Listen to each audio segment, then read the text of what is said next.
Hi everyone, welcome back to our channel. First of all అందరూ ఎలా ఉన్నారండి? SSC నుంచి ఫేజ్ 12 నోటిఫికేషన్ అయితే రిలీజ్ అయింది కదా. సో ఈ ఫేజ్ 12 నోటిఫికేషన్లో అన్ని రకాల డిపార్ట్మెంట్లో రకరకాల ఉద్యోగాలు అయితే ఉంటాయి. 10th క్లాసు, 12th క్లాసు, అలాగే డిగ్రీ మీద. సో మీ అందరికీ తెలిసిందే, చాలామంది అప్లై చేసుకున్నారు.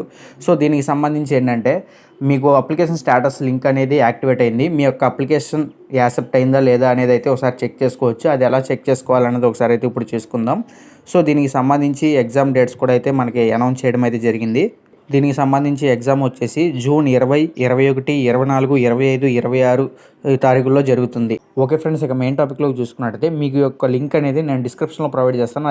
అది క్లిక్ చేయగానే ఇది ఓపెన్ అవుతుంది. సో ఇందులో వచ్చేసి ఆన్లైన్ రిజిస్ట్రేషన్ ఐడి నెంబర్ ఉంది కదా, ఇది టోటల్గా 11 డిజిట్స్లో అయితే ఉంటుంది.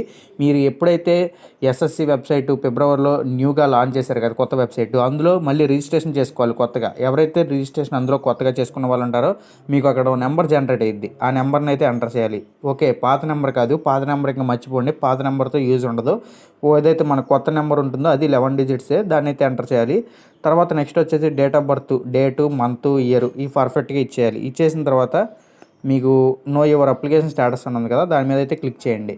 సో క్లిక్ చేసిన తర్వాత మీ యొక్క డీటెయిల్స్ అన్నీ ఓపెన్ అవుతాయి. అంటే మీకు రిజిస్ట్రేషన్ ఐడి, అలాగే మీ name, father name, mother name, okay, మీ డేట్ ఆఫ్ బర్త్ అన్నీ ఓపెన్ అవుతాయి. అలాగే స్టేటస్, అప్లికేషన్ స్టేటస్ అనేది ఇక్కడ ఈ పర్సన్ యాక్సెప్ట్ అయింది. అర్థమైందా? మీది ఒకవేళ కనుక రిజెక్ట్ అయ్యి ఉంటే ఎందుకు రిజెక్ట్ అయింది అనేది కింద ఇఫ్ రిజెక్టెడ్ అని ఉంది కదా, ఆ పక్కన రాస్తారు. ఓకే, మీరు దేనివల్ల రిజెక్ట్ అయింది అంటే స్పెట్స్ పెట్టుకోవడం వల్ల రిజెక్ట్ అయిందా, బ్లర్గా ఉండటం వల్ల రిజెక్ట్ అయిందా అప్లికేషన్ అనేది, సో అవి కూడా ఉంటుంది. సో యాక్సెప్ట్ అయింది కాబట్టి ఆ డీటెయిల్స్ అయితే ఏముండవు.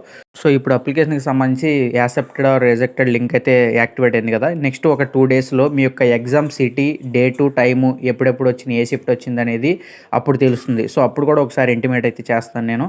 సో మీ ఎగ్జామ్కి 4 రోజుల ముందు అడ్మిట్ కార్డ్ అయితే డౌన్లోడ్ చేసుకుంటాకి మీకు వెసులుబాటు అయితే ఉంటుంది. సో మొత్తానికి ప్రజెంట్ ఉన్న డీటెయిల్స్ అయితే ఇవి.